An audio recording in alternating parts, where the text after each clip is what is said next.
The jungle went silent. That was the first sign something was terribly wrong. I'd been following the river for hours, convinced it was my lifeline, my path back to the safety of camp. I kept telling myself, just follow the water. Simple, right? But as the sun finally gave up and dipped behind the colossal canopy, the jungle played its first cruel trick. The river didn't just continue. It fractured. It split into a dozen, then countless tiny, identical streams, each one a dark vein pulling me deeper and deeper into the heart of the Amazon. I looked down at my GPS.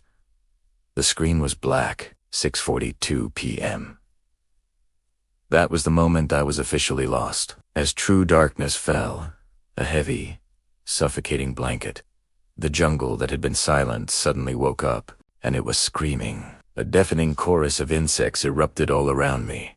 A million tiny alarms I couldn't turn off. Every crack of a leaf in the blackness, every rustle in the undergrowth sent a jolt of pure adrenaline through my system. Then I heard it.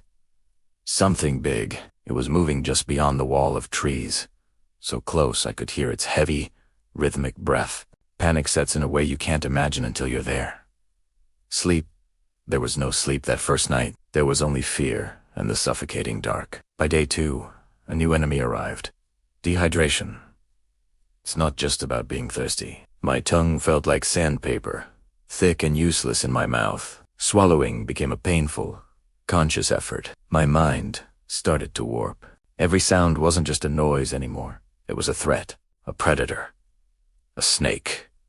My own impending doom. I had a few drops of water left in my bottle. I rationed them, sipping just enough to wet my lips, knowing that one wrong move, one moment of carelessness, would be the end.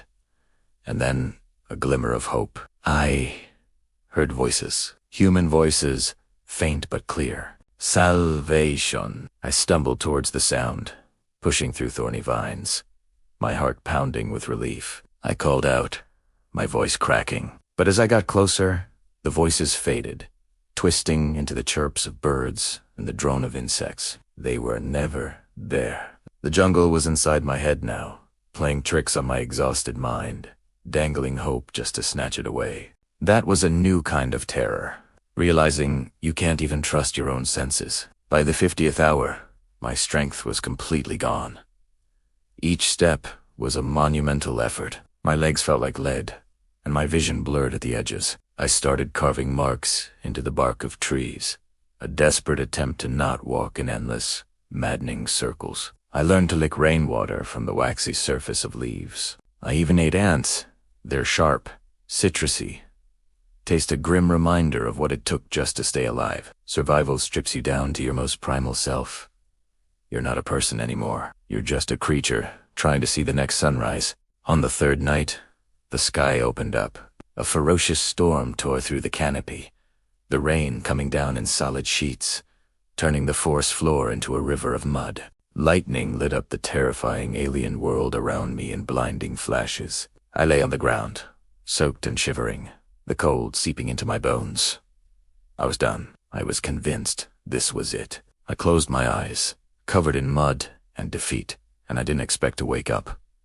But I did. At sunrise, through the haze of exhaustion and despair, I heard something. It was faint, a low hum that didn't belong here. An engine. A distant, beautiful engine. I don't know where the strength came from. I pushed myself up and I screamed. I screamed until my throat was raw, until it bled, pouring every last ounce of my being into that sound. And they heard me. Rescuers found me 72 hours after I had disappeared. I was barely conscious, delirious. But I was alive. Looking back, I know the Amazon didn't let me go. It simply allowed me to leave. And that's a truth I'll carry with me for the rest of my life.